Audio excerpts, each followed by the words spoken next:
নমস্কার। প্রথমেই বলি, শ্রী শ্রী ঠাকুর, মা ও স্বামীজির চরণপদ্মে আমার ভুলুণ্ঠিত প্রণাম জানাই এবং এখানে উপস্থিত পরম পূজনীয় মহারাজবৃন্দের চরণে আমার ভক্তিপূর্ণ প্রণাম জানাই এবং বিভিন্ন রাজ্য থেকে আগত সমস্ত প্রতিনিধিকে আমার প্রীতি ও শুভেচ্ছা অভিনন্দন। আমরা জানি যে আজকের এই 125তম অনুষ্ঠানে এখানে আজকে আমাদের শেষ অনুষ্ঠান এবং আজকের এই বিদায় অনুষ্ঠানে আমি আপনাদের সামনে এই দুদিনের কিছু অভিজ্ঞতা যেটুকু আমার মনে হয়েছে সেটুকুই আমি আপনাদের সামনে প্রকাশ করার চেষ্টা করব।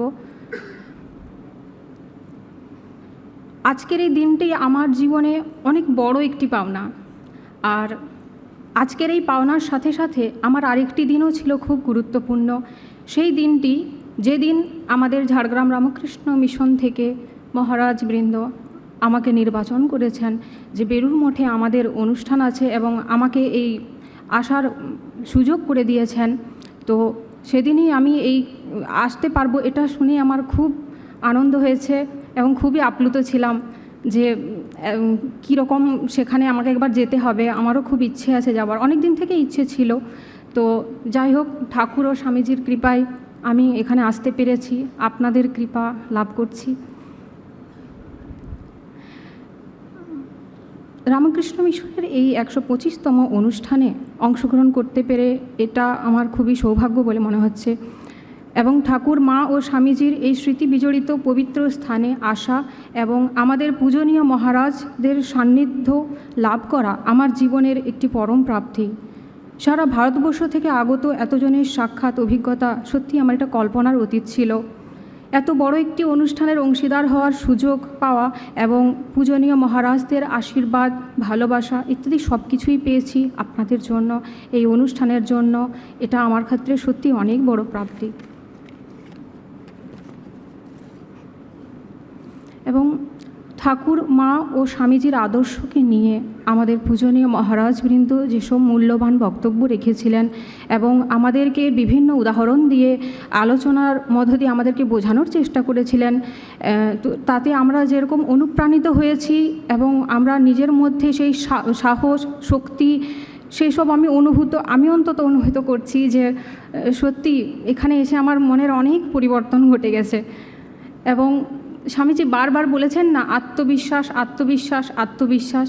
এই যে আত্মবিশ্বাসের কথা তিনি বলেছেন, কারণ আত্মবিশ্বাস ছাড়া সত্যিই কোনো কিছু কাজ সম্ভব নয়। কারণ আমরা নিজের মন থেকে যদি কিছু না করতে চাই, অন্য কেউ আমাদেরকে করিয়ে দিতে পারবেন না যতক্ষণ না আমরা নিজেরা না চেষ্টা করব। তাই আমাদের জীবনে চলার পথে আমাদের যে কোনো কর্মের ক্ষেত্রে যে প্রেরণা শক্তি লাগে, সেই প্রেরণা শক্তি এবং অন্তর্নিহিত যে শক্তি তাকে আমাদের জাগিয়ে তুলতে হবে এবং আমাদের জীবনে চলার পথে যতই সমস্যা আসুক না কেন সেই সমস্যাগুলিকে নিরূপণ করে তার সমাধানের প্রয়াস করতে হবে এবং সমস্ত নেতিবাচক ভাবনা চিন্তা দূর করে নির্ভীকভাবে আমাদেরকে সামনে এগিয়ে চলতে হবে। এবং এই সাফল্যের জন্য প্রয়োজন আরও একটি জিনিস, সেগুলি হচ্ছে ধৈর্য ও একাগ্রতা। আর সেটি আসবে আমাদের ধ্যানের মাধ্যমে, মনঃসংযোগের মাধ্যমে। এ বিষয়ে মহারাজেরা আমাদেরকে বিভিন্নভাবে উদাহরণ দিয়ে বোঝানোর চেষ্টা করেছিলেন, আমরা সবই শুনেছি। এবং কিভাবে আমরা আমাদের নেতিবাচক চিন্তাভাবনা থেকে ইতিবাচক চিন্তাভাবনার দিকে এগিয়ে যাব, এ বিষয়েও আমাদের বিশদ ব্যাখ্যা করেছেন।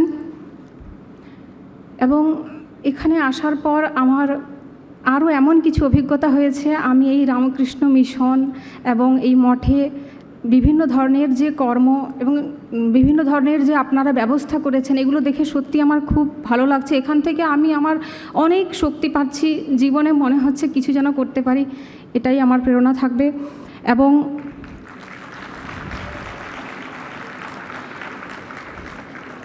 এখানে এসে আমি যেটা দেখেছি যে এখানকার এত শান্ত একটা পরিবেশ, যেখানে সত্যি কিছু ভাবা যায়, সত্যিই ভালো কিছু করার মতো এখানে এই পরিবেশ রয়েছে। এবং স্বামীজি, ঠাকুর, মা ও আমাদের ভগবানের সান্নিধ্যে আসতে পেরে সত্যি খুব ভাগ্যবান মনে হচ্ছে। এবং এখানে আরেকটা জিনিস দেখেছি যে আমরা যেখানে কিছুজন মানুষের আমরা দায়িত্ব বা যে তাদের যে একটা ভাড়া আমরা নিতে পারি না, কিন্তু এখানে এত এত হাজার হাজার মানুষজন ভক্তবৃন্দ আসছেন এবং তাদেরকে আপনারা যে সহানুভূতি, যে আন্তরিকতা, যে শ্রদ্ধা দিয়ে আপ্যায়ন করছেন এবং তাদেরকে কাছে টেনে নিচ্ছেন, সত্যি এর জন্য আমি খুব গর্ববোধ করছি। আমি খুব লাকি, খুব খুব লাকি। এটাই আমার প্রেরণা থাকবে যে এখানে আপনারা যেভাবে আমাদেরকে কাছে টেনে নিচ্ছেন, আমাদেরকে জীবনে এগিয়ে চলার পথে এত কিছু মানে পথ দেখিয়ে দিচ্ছেন, পথপ্রদর্শক হয়েছেন, ভালো গাইডার হয়েছেন, এইভাবে আমিও যেন হতে পারি, এটাই আমার প্রার্থনা থাকবে। এবং এখানে আমরা একটা জিনিস জানি, যে কোনো কাজ করতে গেলে একবারের বেশি দুবার করতে গেলে আমাদের একটা মনের মধ্যে বিরক্ত আসে বা বিভিন্ন ধরনের নেতিবাচক চিন্তাভাবনা আসে, কিন্তু এখানে যেটা দেখলাম যে সত্যি নিরন্তর ওনারা প্রয়াস চালিয়ে যাচ্ছেন, কিন্তু সেটা ভালোভাবেই শান্ত মাথাতেই কি সুন্দর তারা পরিচালনা করছেন, আমার খুব ভালো লাগছে। এবং আমাদের রামকৃষ্ণ মিশন বেলুড় মঠ যে নিরলসভাবে নিরন্তরভাবে যুব সমাজের উন্নতির জন্য তথা দেশের কল্যাণের জন্য প্রয়াস চালিয়ে যাচ্ছেন, তাতে আমাদের সহযোগিতা প্রয়োজন। তাই আসুন আমরা সবাই মিলে সহযোগিতা করি এবং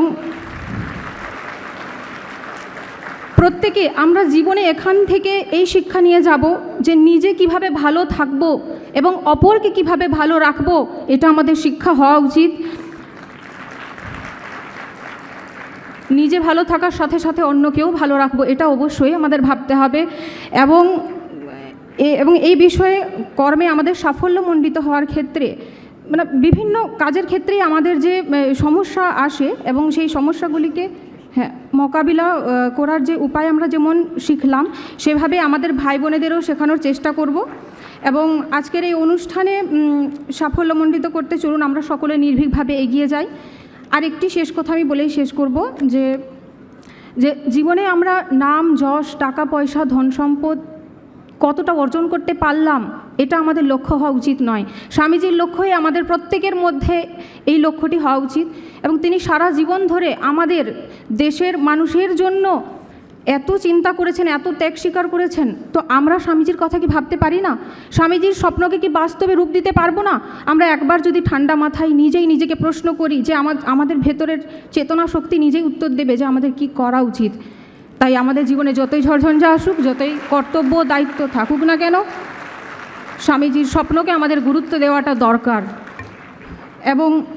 এবং আমরা সকলে মিলে তাই প্রার্থনা করি, বলি যে সর্বে সন্তু নিরাময়া, সর্বে ভবন্তু সুখিনা। সবার মঙ্গল কামনা করেই ঠাকুরমা স্বামীজিকে প্রণাম জানিয়ে, আমার মিশনের মহারাজদেরকে প্রণাম জানিয়ে আমি আমার বক্তব্য শেষ করলাম। ধন্যবাদ।